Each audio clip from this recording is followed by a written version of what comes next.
Hi friends, welcome to Vidyadani DG GKGS. तो हम article 13 तक पढ़ चुके थे। आर्टिकल में 12 में स्टेट की परिभाषा थी और 13 में था जुडिशियल रिव्यू, जो कि ये बतलाता था कि अगर आपके फंडामेंटल राइट्स का मूल अधिकार का हनन हो रहा है, चाहे पहले के बनाए हुए कानून या नए कानून जो कि संसद या विधानमंडल अगर बनाती है, तो उसको सुप्रीम कोर्ट या हाई कोर्ट अपने कंप्लेन के आधार पर रिव्यू करेगा और उसको खारिज कर देगा। अब आते हैं हम आर्टिकल 14 से 18। चूंकि हमारे पास 6 प्रकार के फंडामेंटल राइट्स हैं, तो पहला जो हमारा फंडामेंटल राइट्स यानी मूल अधिकार है वो है समता का अधिकार। समता का अधिकार यानी कि आर्टिकल 14 से 18 के बीच में आता है। ठीक है, तो आप देख सकते हैं आर्टिकल 14 to 18 समता का अधिकार। ठीक है, मींस राइट ऑफ इक्वलिटी। तो अब डिस्कस करते हैं वन बाय वन। सबसे पहले आर्टिकल 14। आर्टिकल 14 है विधि के समक्ष समानता, मतलब equality in front of law. कोई भी व्यक्ति चाहे वो किसी भी पद पे हो या कितना भी फेमस क्यों ना हो, कितना भी बड़ा क्यों ना हो, या कोई व्यक्ति चाहे वो कितना भी छोटा क्यों ना हो, छोटे से छोटा और बड़े से बड़ा, भारत के संविधान के आर्टिकल 14 के मुताबिक वो कानून के समक्ष उसका जो वैल्यू है वो बिल्कुल एक समान है। विधि के समक्ष समानता मतलब जिस भी अपराध के लिए किसी बड़े उद्योगपति को जो पनिशमेंट मिलेगा, वो एक छोटे, चाहे वो दिहाड़ी मजदूर हो या छोटा कोई कर्मचारी, उसको भी वही मिलेगा। अब आप देख सकते हैं विधि के समक्ष समानता जो है, ये वर्ड जो है ये यूके से लिया गया है। क्योंकि हमने फंडामेंटल राइट तो यूएसए से लिया गया था, लेकिन ये पर्टिकुलर वर्ड जो है विधि के समक्ष समानता ये यूके से लिया गया है। और आर्टिकल 14 के तहत दो प्रकार के समानता होते हैं। एक हो गया विधि के समक्ष समानता और एक हो गया कानून का समान संरक्षण। तो कानून का जो समान संरक्षण, ये शब्द जो है ये एग्जाम में कभी कभी पूछ देता है, अगर थोड़ा सा एग्जाम का लेवल टफ करेगा तो, कि आर्टिकल 14 के अंतर्गत कानून का समान संरक्षण ये वर्ड कहाँ से लिया गया। तो ये वर्ड लिया गया है यूएसए से, और विधि के समक्ष समानता ये लिया गया है यूके से।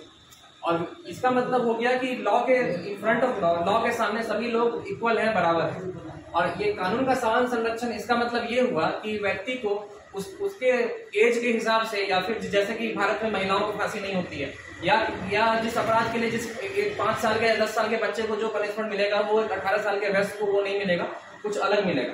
तो ये कानून का समान संरक्षण ये हम यूएसए से लिए हैं, और विधि के समक्ष समानता जो है ये यूके से लिए। ये दोनों शब्द ऐसे पूरा फंडामेंटल राइट जो है वो यूएसए से लिया गया है। ठीक है, अब आते हैं आर्टिकल 15 पे। आर्टिकल 15 कहता है कि कोई भी व्यक्ति को लिंग, जाति, धर्म या जन्म के आधार पे उसके साथ भेदभाव नहीं होगा। मान लीजिए कि किसी जगह पे किसी व्यक्ति को इस आधार पे रोक दिया जा रहा है कि उसकी जाति छोटी है या उसकी जाति बड़ी है, या वो औरत है या वो मर्द है, या फिर वो ट्रांसजेंडर है, या वो किसी भी धर्म का है।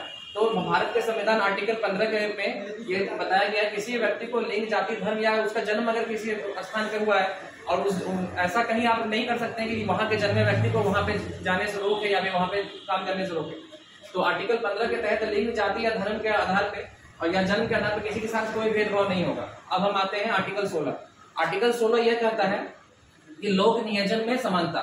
इसका मतलब ये हुआ कि सरकार के द्वारा जितनी वैकेंसी आएगी उसमें सभी वर्ग के लोग भाग ले सकते हैं। हाँ, यहाँ पे एक चीज ये है कि आरक्षण का जिक्र है। तो आरक्षण का जिक्र समानता लाने के लिए सरकार के द्वारा किया गया है, जो कि संविधान में लिखा है कि जब समानता बराबर आ जाएगी तो आरक्षण को हटा दिया जाएगा। लेकिन ऐसा नहीं कहा जा सकता है कि किसी वर्ग का व्यक्ति या फिर किसी पर्टिकुलर कास्ट का व्यक्ति फॉर्म नहीं भर सकता है। अगर आपका सरकार ने जो भी क्राइटेरिया निकाली है, जो भी एज ग्रुप निकाला है, उस एज ग्रुप में अगर आप आ रहे हैं तो आप फॉर्म भर सकते हैं, लोक नियोजन में शामिल हो सकते हैं। हाँ, ये हो सकता है कि जो आरक्षित व्यक्ति है उसका कट ऑफ कुछ और रहेगा, आपका कट ऑफ कुछ और रहेगा, लेकिन ऐसा नहीं कहा जा सकता कि आप परीक्षा में शामिल ही ना हो। तो आर्टिकल 16 आपको यह अधिकार देता है कि सरकार के द्वारा जितनी भी परीक्षाएं होती हैं, लोक नियोजन में आपको भाग ले सकते हैं। लोक नियोजन में समानता, मेरे ख्याल से आपको ये समझ में आ गया होगा। आर्टिकल 14 क्या है, 15 क्या है, 16 क्या है। 14 में जैसे मैंने बताया विधि के समक्ष समानता, इसमें 2 टाइप का है, विधि के समक्ष समानता और कानून का समान संरक्षण। ये शब्द जो लिया गया है ये यूके से लिया गया है, और ये शब्द जो लिया गया है ये यूएसए से लिया गया है। इंडिया में मैक्सिमम फॉलो हम यही करते हैं, कानून का समान संरक्षण। ठीक है, अब आते हैं आर्टिकल 17। आर्टिकल 17 क्या है, ये इसको कहते हैं अनटचेबिलिटी, छुआछूत या अस्पृश्यता।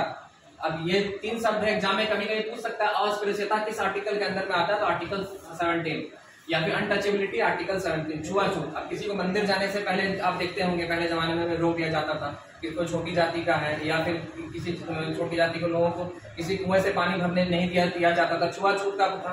जब भारत का संविधान का निर्माण हुआ तो आर्टिकल 17 के तहत ऐसी किसी भी परिस्थितियों को खत्म किया गया ताकि किसी के भीतर छुआछूत का माहौल ना रहे। देश में सभी लोग एक समान रहे, एक वर्ग के रहे, ठीक है। और आपका ये सारा आता है राइट टू इक्वलिटी, ठीक है, के अंदर आता है, यानी समता का अधिकार में आता है। 6 फंडामेंटल राइट है, जिसमें कि पहला है राइट टू इक्वलिटी यानी समता का अधिकार, जो कि आर्टिकल 14 से 18 में आता है। सबसे अंत में है आर्टिकल 18, राइट टू इक्वलिटी में सबसे अंत में आर्टिकल 18 है। इसका मतलब होता है उपाधियों का अंत। जैसे कि अंग्रेज के समय में किसी को राय बहादुर, खान बहादुर या किसी को लॉर्ड की उपाधि मिल जाती थी, सर की उपाधि मिल जाती थी, तो आप आर्टिकल 18 के तहत आप वैसी उपाधियों को आप यूज नहीं कर सकते हैं। कोई अपने नाम के आगे सम्राट लगा लेता था, तो कोई अपने नाम के आगे महाराजा लगा लेता था, तो आप वो नहीं कर सकते हैं। आप अपने नाम के आगे सिर्फ श्री या श्रीमान लगाएंगे या फिर कुछ नहीं लगाएंगे, लेकिन आप किसी भी प्रकार की उपाधि, चाहे राय बहादुर, खान बहादुर की उपाधि आप नहीं लगा सकते।